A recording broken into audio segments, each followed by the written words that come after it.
A very good evening to all of you.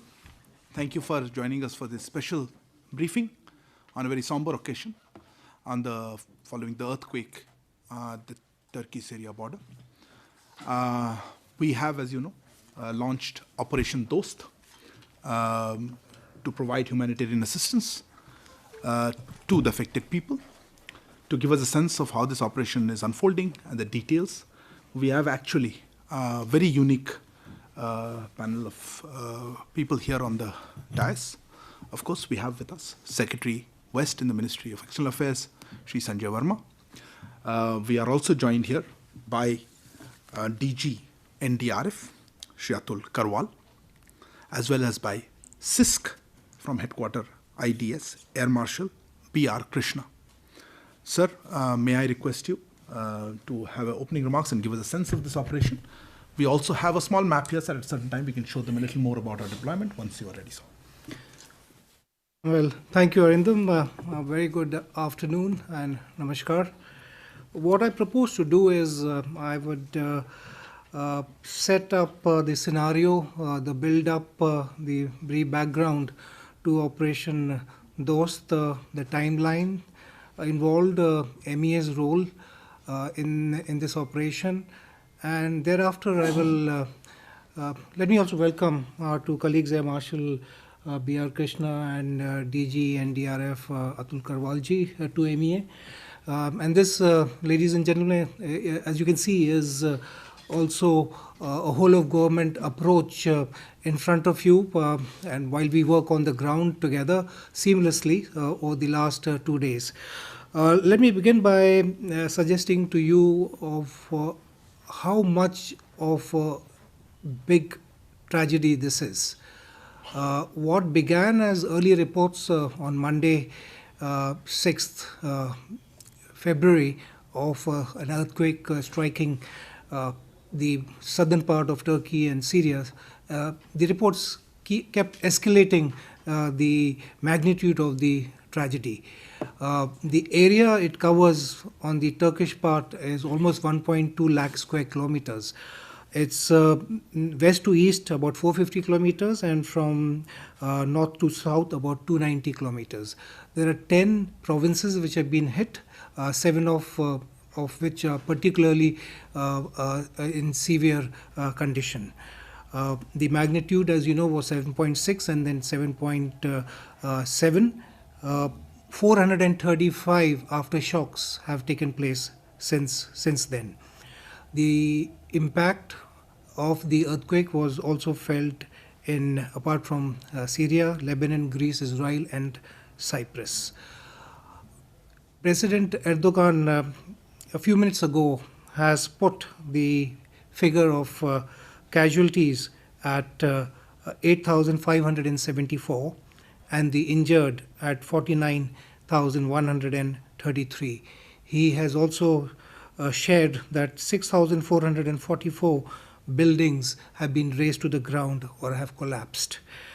This is the assessment a few minutes back, but as you would know, a government only confirms casualties when it is fully convinced and a lot of parameters have been met. So this figure can be much higher. In the Syrian part, as we know, 1,262 casualties have been reported and 2,285 are known to be injured.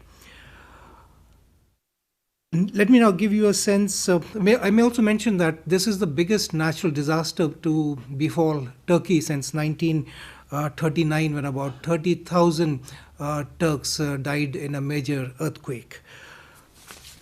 Now, to give you a sense of the build-up to Operation Dost, which Prime Minister, under his express instructions, has launched. It all began at about 7:38 on Monday morning. Dr. Jaishankar EM had a meeting in South Block at about 10. At 12:30, Principal Secretary took a interministerial meeting, which had participation of the Cabinet Secretary, the Home Secretary, the Health Secretary, Secretary Civil Aviation, DG NDRF, DG MEA. We have presence from HQ IDS. So this meeting from 12:30 till 1:30 discussed, mind you, at this point of time, we had not formally received a request from the Turkish side seeking our assistance, but as you will recollect, around 11:30 or so, Prime Minister himself had tweeted expressing anguish at the loss of lives and property, and expressing his condolences, and also the fact that India stood in solidarity with the people of Turkey and was ready to extend all possible assistance. The meeting by Principal Secretary concluded about 1:30, and we went over the entire scenario of what could be done. Meanwhile, simultaneously or concurrently at 1 o'clock, we received an email, official email, a request from the Turkish side asking for assistance. We had an operational meeting thereafter at 3 o'clock in South Block between the Ministry of Defense, NDMA, and DRF to strategize and to put together our resources. That meeting concluded at 3:30. And we take some satisfaction in sharing with you that within 12 hours of that meeting, the first SAR flight left for Turkey from Delhi. And thereafter, we had 4 such flights, 2 of them carrying NDRF teams and the other 2 C-17s carrying medical teams. We also had 1 aircraft C-130 to Syria carrying medical supplies and equipment. Now, let me also briefly touch on MEA's role in this.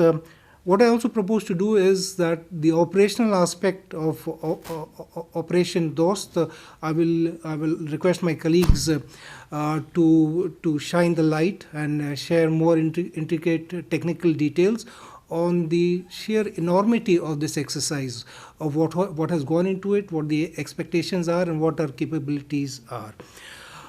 What MEA has done meanwhile is that we have deployed 2 Turkish-speaking officers from overseas who flew into Turkey and are now stationed there. With our aircrafts, we also deployed 4 MEA personnel to coordinate and help the process and the operation to coordinate between the Turkish authorities and our teams. We also set up a control room in Adana. The Consul General from Istanbul has moved along with several other officials from our mission in Ankara, and they're all stationed on the ground in the affected areas. Briefly on the Indian community in Turkey, we have 3,000 Indian nationals in Turkey. About 1,850 reside in and around Istanbul, about 250 in Ankara, and the rest are spread all over the country. Now, the question you may have uppermost in your mind is the welfare of the Indian community. What I can share with you at this point of time is that while our mission in Ankara set up a special desk, a help desk to receive and anticipate such queries, we have received calls from about 75 persons asking the embassy for more information or assistance. There are 10 individuals who are stuck in some remote parts of the affected areas, but they are safe. We have one Indian national missing who was on a business visit to Turkey and in a place called Malatya, and he has not been traced for the last 2 days. We are in touch with his family and the company in Bengaluru which employs him. I may also share with you that apart from the vastness, the geographical spread of the region affected, the weather conditions are inclement. The temperatures are sub-zero at night time. It can also rain there. Transport and communication links have been disturbed. Mobile towers have been affected, so the communication can be patchy. Plus, the focus is on rescue, and for that matter, other regular services, maybe power, etc., water, could be in shortage. But the fact is, apart from one Indian missing and 10 Indians who are safe but are sort of in a difficult situation, we don't have any other reports at this point of time which suggests that the Indian community in that part of Turkey is under any fatal danger. I can also share with you that 3 other Indians who had sort of approached us have moved to a safer habitation and are doing all right. So this is by way of my introduction. What I can also share with you is that our response under the direction of the Honorable Prime Minister has been extremely swift. When you sort of soak in the intricacies of putting together an operation like this, which involves inter-services, different ministries, etc., putting both man, material, equipment in place, and that will emerge as my colleagues share with you the larger details of this operation. What I would like to stress here is that India has, since the tsunami crisis, built up enviable capacity in HADR, that is humanitarian assistance and disaster relief. We have in various parts of the world stretched ourselves in quick time, whether it was Operation Rahat, Operation Ganga in Sri Lanka, in the Philippines, Japan. All these were operations which were launched with increasing professionalism. And this time, the speed at which it was put together, and also this is probably the furthest we have gone in terms of our HADR involving specialized teams.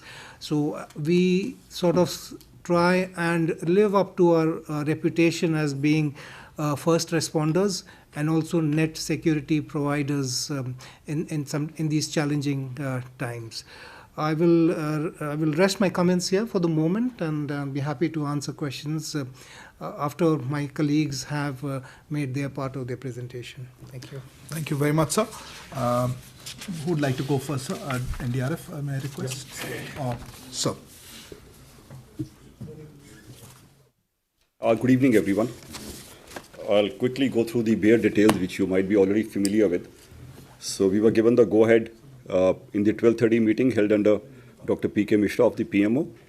And but NDRF had been preparing for such deployments for the last several months, actually, because we are looking for an international certification, and we had 2 teams partially ready at 2 locations, Ghaziabad 8th Battalion and Kolkata 2nd Battalion. So we picked out the best people, the equipment that we require, which is quite a long list, because when the teams move, they have to be prepared for all kinds of situations which this kind of a disaster can bring forth. And these 2 teams were then, documentation was done in a very prompt fashion by the External Affairs Ministry, passports, official passports made, issued, forms filled, teams collected, ration, tentage. The ethos is that when we go to a situation like this, NDRF presumes that the local administration is already under a lot of stress. So we presume that we should not be an additional stress on them, and we should need nothing from them. So the teams go prepared for a self-sustained 15-day operation. They carry their tentage, they carry their rations, so that if we don't see anybody there, only one person who points out a building to us or a set of buildings, please work here, that's all we need. So in this case, we explored the possibility that whether transportation would be available when we reach, which was not very clear still. So we carried vehicles with us, 3 vehicles with the first team, which landed, left at 3 o'clock yesterday morning, landed at 11 o'clock. Second team landed at 2000 hours in the evening. A total of 7 vehicles, 101 rescuers, including 5 lady rescuers who are doing really well in the force. And they volunteered for this, and they have gone maybe as a first to an international operation, including 4 canine partners with us, 4 sniffer dogs. So these teams are already in operation. So one team landed at Adana, the first one, at 11 o'clock yesterday. And the second team was diverted to Urfa because Adana was crowded. So second team landed at about 20:45 hours, correcting myself, almost 8:45. And they have both been converged at the place you see Nurdagi, which is in Gaziantep province, one of the worst affected areas. So they are both there right now and deployed. They are still living in tents. They realized when they started assessing the damage there that the buildings they were entering and assessing were still suffering from aftershocks, still shaky, unstable. So they have chosen to be in the open. The weather is, as mentioned by the Secretary West, that is harsh. Aside from the low temperatures, it's windy, snowfall, rainfall. But the teams are very well equipped. We quickly put together a very good apparel for them from whole of government approach. ITBP pitched in with their best attire for winter clothing. So they are comfortable and they started working. Then the third team's requirement was pitched, sent to us. So the third team was under preparation in Varanasi. We have more teams in queue in case we require, but third team from Varanasi was airlifted and brought to Delhi today. I just met them at Hindon Airport. And in the next few hours, they would depart with, again, 51 rescuers, a canine complement, and 4 vehicles, so that the stress on the local administration is the minimal. So that is the stage as of now. Where they would deploy the third team is left to the local administration. The defense attaché of the embassy there is coordinating our liaising with the local administration, and they would decide where do they need this team to start working. So that is the NDRF response till now. As I mentioned, we have more teams in reserve because we don't know how many more would be required. The damage is extensive across a very large area, and we are prepared to render whatever help, any additional teams that India can provide to Turkey in this time of crisis. Thank you. Thank you very much, sir. May I inquire Air Marshal Krishna? Good evening and Jai Hind. Just want to add more to what my colleagues have mentioned here is how we have built up the capacities for HADR. As you all must be knowing, we do an annual exercise of HADR to build up our capabilities, our capacities, and our SOPs, which is very important. That's how it helped us to respond to such situations very fast. And as brought out, I think within a short time, we could mobilize our resources, get everything going, apart from documentation, people, equipment, and be able to there from the time it was known to us within about 12 hours plus. So, which is a very quick reaction, and also deploy at a place which is further away, flying time about 7.5 to 8 hours. So the entire planning process which has to be done for such a mission is equally important. So everybody is geared up now to react to such a situation, and that reflects the kind of synergy and the whole of government approach as was being alluded to earlier. So we had the aircraft allotted, positioned in Delhi. As soon as the equipment had come here, the first flight took off early morning at 0300, around that time. It's not a question of day or night. Now we are available 24/7. So it took off early morning hours and it was there landing at around, as mentioned, around 10:30, 1100 hours India time. So like that, we have done 4 C-17 flights to Turkey. And apart from that, 1 C-130 flight which has gone, landed for Syria. And I think by now we have, and there's one more flight which is standing by to go shortly. As soon as the formalities are completed, it will get airborne. So if you look at it, the type of aircraft we are using, the load we are carrying, and we have put 2 medical teams in the last 2 C-17 which have gone to Turkey. It's about 100 personnel, which has got a lot of specialist medical equipment. So that helps us to help people who are there, and we in terms of whatever they need. So we are only aiding on the ground. As brought out, all these people are self-sustaining. So it helps us to make tasks simpler on the ground. And as and when there's a requirement to have more resources to be pumped in there, I think we are all standing by at short notice to do that. Thank you. Thank you very much. Before I take the questions, some of you had asked earlier what exactly is the size of the operation.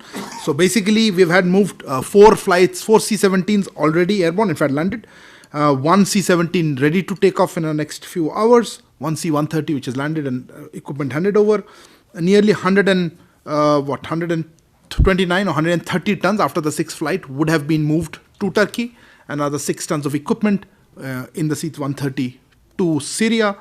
Overall, 200 persons already on the ground, not specialized rescue personnel, another 50, so 250 personnel by the end of this flight, in addition to all the MEA civilian personnel that have already been mobilized.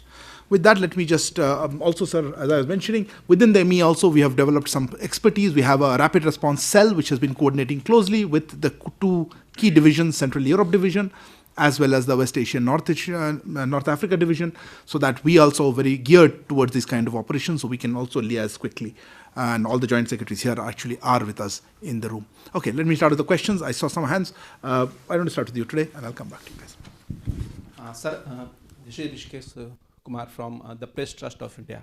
My first question would be, is there any plan or is there any dedicated team to rescue or evacuate Indians stuck in this quick hit zone?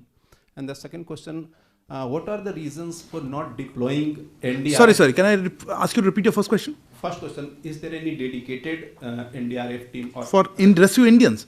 It's a very selfish question. No, we are sending assistance to, and we only rescue Indians. I think the objective is to provide humanitarian assistance, but I'll let the experts answer. I got your question. And the second question, what are the reasons for not deploying or sending our NDRF team to Syria? Okay.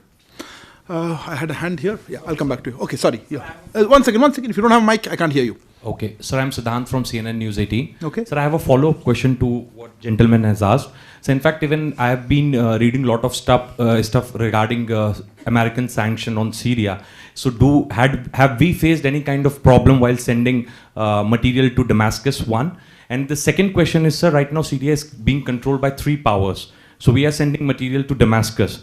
My question is for the areas which fall under the control of the rebel groups. What about those areas? Thank you. What do you mean? What about those rebel? Like whether this material is going to reach out to those areas, or is it left to the Damascus to decide? Pretty speculative, no? Okay. Siddhant, I'll come back. Somebody else has a question. Yeah. Hi, sir. I'm Siddhant from Beyond. My question is on Syria. Essentially, what kind of help we are looking to provide to Syria? We sent one plane. If you can give details as to how many planes are expected to go, and will we have boots on the ground like we have in Turkey? Same question is asked. Whether okay, boots on the ground. There's one more hands. Yeah, please.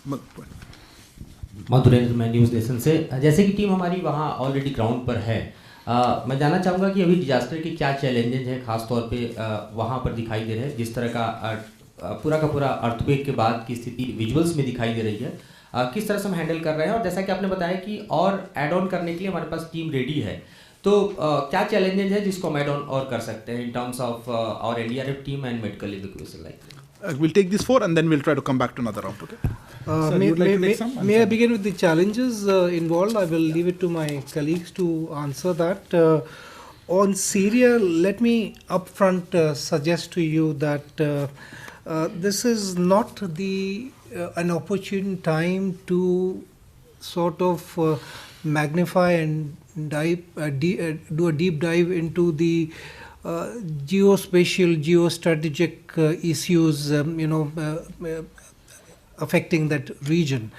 At this point of time, I think what should be uppermost in our mind is, the G20 mantra, one earth, one family, one future.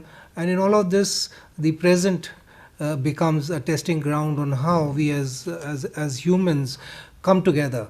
So my request would be, let's leave that aside for another day, and let's focus on the humanitarian aspect of this crisis. Sanctions do not cover such humanitarian challenges. What we have sent, I can share with you, is the 6 tons of medicines and equipment, which includes protective gear, emergency use medicines. It also consists of hydration supplements, life-saving antibiotics, protective gear, gowns, paracetamol, medical equipment like ECG machines, syringes, pumps, patient monitors, etc. It's almost 3 truckloads of medicines and equipment. So I would suggest that we leave this aside for the time being. The question on Indians impacted, of course, they will always be uppermost in our minds. But as I had suggested to you, that these Indians are relatively safe. And you can see the imagery coming out of Turkey on how devastating the impact has been. 6,000 odd buildings collapsing like house of cards. So relatively, the Indians that we are aware of are relatively safer. It is the intended purpose and commitment of our mission in Ankara to work with the local authorities and to vacate them to safer places, and as well as at the same time get them food and water, and when the time is right, to move them out of the affected zones. Because right now in the affected area, the movement is largely focused on the most dire of circumstances and cases. Thank you. Quickly responding to the concerns you have. One is rescuing Indians. So the NDRF has a protocol of triage, that when I reach a situation, I find out where would my efforts be most useful in the first few hours. So if the Indians are safe, or anybody for that matter is safe and fine, even if they are stuck up somewhere which is not so pleasant, I would still focus my energies on people who are buried under the rubble, who may only have a few hours to live. We are about, I think, 60 hours into the earthquake. It's hit at 4:17 in the morning, day before yesterday. So the possibility of finding live victims is diminishing as we go deeper into time. Therefore, the concern right now is to look at those victims who can be saved. Even dead body retrieval would take a second place, but right now we are looking for live victims and getting them out as fast as we can. Hence, the Indians or anybody else for that matter, they would be taken up when we are through with the first part, that we assure ourselves, I cannot save any more lives from under the rubble, then I'll go and rescue people who are in less trouble. Second question was about sending team to Syria. We are demand driven, that the country which has been hit is actually the most well informed about what help they need, where, in what shape, what quantity. So the request came from Turkey to deploy teams. So we deployed 2 and now we have to send the third one. Because the accepting country has to give us a lot of liberty of allowing foreign equipment, customs, immigration, quarantine for the canines which go, all of that has to be eased out. Yeah. So then challenges in disaster management or response in this, the weather is harsh, and the electric power is not very reliable, so we keep losing it. Our machines work on petrol or on power. Petrol is scarce. Therefore, we are now learning from the earlier 2 teams, and we are carrying diesel generator sets along with 2,000 liters of diesel that we have loaded in the present plane, which will go with the third team. So it's a dynamic process of learning through the first teams which are reaching there to find out what more can I send with the third one to make it more effective. The damage is extensive, time is of the essence, and we have barely any accommodation facilities in which rescuers can go in and stay in a manner that they would be completely safe and away from harm, because my concern is also rescuers get harmed, my capacity to respond is impaired. So the rescuers also must take care of themselves to be useful. Additional teams, we are prepared with several. We have a lot of additional teams. We have 5 in the pipeline, for example, now, who are prepared to go. So as the demand comes, we would be ready to send. Additional things, for example, we have sent is the meals ready to eat, because ration is an issue. If fuel is an issue, we can't cook. So all these things are being thought of, right? We are quick on the toes, learning from as we hear more from our teams and making them more effective on ground. Thank you. This is, I think, Siddhant, CNN, you just mentioned about how we are sending it. Look, we are working through the government in Damascus, and that's how we are. As you heard, we sent it there. I think the other parts have been answered. Okay, next round of questions. You had something. Yes, go ahead. Sir Sandeep news 18 India से मेरा सवाल इससे है कि sir अभी एक team army की medical जो फील्ड टीम है वो गई है वहाँ पे, क्या और भी टीम्स वहाँ भेजी जाएंगी, क्योंकि वहाँ पे जिस तरीके की स्थिति बनी हुई है और मेडिकेशन ज़रूरी है, तो क्या और भी टीम्स को स्टैंड बाय पे रखा गया है सर? बढ़िया सर, या welcome. Kadambini Sharma from NDTV India. Sir मैं आपसे जानना चाहती हूँ कि 65 कंट्रीज़ की टीम्स वहाँ पर रेस्क्यू और रिलीफ टीम्स हैं वहाँ पर, तो प्रोसेस क्या होता है कोऑर्डिनेशन का, या सब अलग अलग काम करती हैं टीमें? कोऑर्डिनेशन ऑन द ग्राउंड की बात कर रहे हैं आप? राइट. ओके, या please go ahead. So, Rishabh from Times Now. Given the magnitude of the disaster that we are seeing, are there further plans to send more relief materials or more boots on ground tomorrow and day after as well? We know that there is one flight which will take off anytime now. Is there further plans to send more relief material to both Syria and Turkey, or has the demand been stopped from those countries, the receiving countries? I think we'll close with that question. I just have a suggestion to make. I think boots on the ground doesn't, I think these are different kind of boots. Take this question. Yeah, please, sir. जो आपने प्रश्न पूछा था about medical team on standby. So the medical teams which are there, they are getting, field hospital is already getting deployed as we speak now, and the relief efforts are on.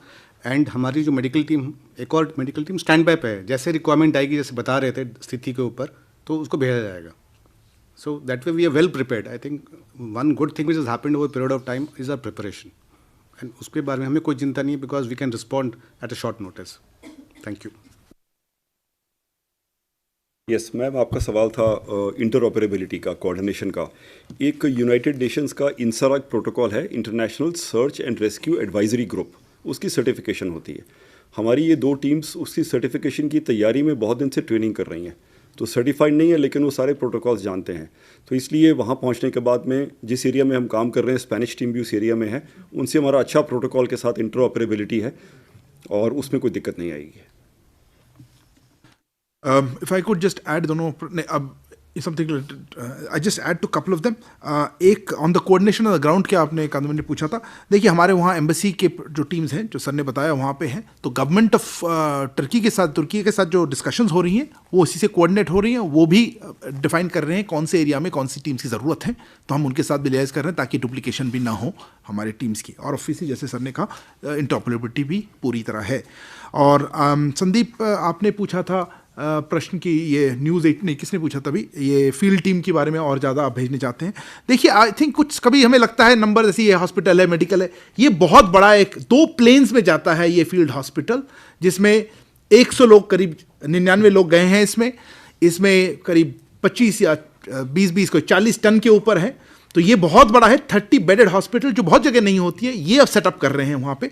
तो ऐसा नहीं है कि हमारा, of course इनके additional भी हम जो उनको चाहिए मेडिकल असिस्टेंस, उसके लिए भी प्रबंध है हमारे पास. बट ये मेजर हॉस्पिटल, ऐसा नहीं है दूसरा भी हम भेज देंगे. पर जैसे उन्होंने कहा सर ने कि हमारे पास और भी बैकअप है, पर ये बहुत मेजर डिसीजन होता है और रिक्वायरमेंट के ऊपर डिपेंड करता है.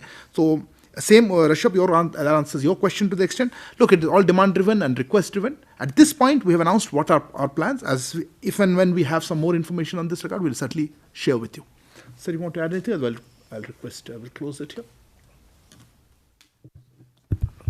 Yeah, related to, one second. Anything related to this? Look, I asked the last question on. Yeah. Microphone.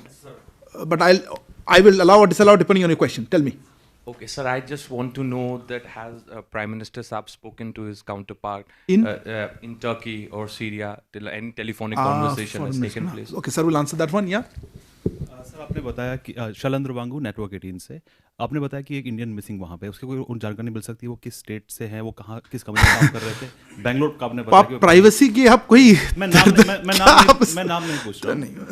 अच्छा, थैंक यू. आपने कहा वो एम्प्लॉय है वहाँ पे या वहाँ पे वो काम कर रहे हैं? अच्छा, एक सेकंड. और एक और क्वेश्चन था किसका? You had something Abhishek? No. Microphone. Quick. So I had this question of like when you have sent this relief material to Syria, are these relief material going to go in one side of the city or the rebels or the white helmet groups? I asked. I think this question was answered. We're going to the government of Syria. Okay, sir. If you have something additional on that, and close with that, sir. Well, nothing really to add. More communication lines are open with both Damascus and Ankara. The Foreign Minister Dr. Jaishankar is in touch with his counterpart in Turkey. All I would like to say is that the complexity of an exercise like this in terms of the moving parts involved and how quickly they come together and are executed in an alien environment. You would imagine that when we refer to our HADR experience, whether it's the Nepal earthquake or Yemen or Ukraine, you would think that there is a standard template, aankh band karke you can do that. Every situation is unique. And while there may be a core component in terms of what we can prepare for, in terms of the training of manpower and the resources and material and equipment we have, but every challenge is unique in itself. So there will always be learning, and the fact that we all come together in a very, very short time to execute this, I think this speaks wonderfully well for the coordination between different ministries and with the defense forces. I would also like to take this opportunity to thank my colleagues, Joint Secretary Arun Sahu in the CE division, who looks after Turkey, Dr. Pradeep Rajpurohit, Joint Secretary West Asia and North Africa, who covers Syria, and Satish Sivan, Joint Secretary RRC, Rapid Response Cell. I think we are one of the very few ministries on the planet which has a rapid response cell, which has dealt over the years with situations like the COVID, Operation Ganga, and now Operation Dost. So this, I hope you will take this understanding and explain it to your readers and your viewers, the complexity of what is involved in these operations, and that we require your support and your understanding. And well, I'll close my remarks here, and I thank the spokesperson for arranging this. Yeah. Thank you very much, sir, Secretary sir, as well as our thanks to Shri Atul Karwal, DG NDRF, as well as Air Marshal B.R. Krishna, CISC, for being here. We will continue to bring you updates as our Operation Dost unfolds. Thank you. Good evening.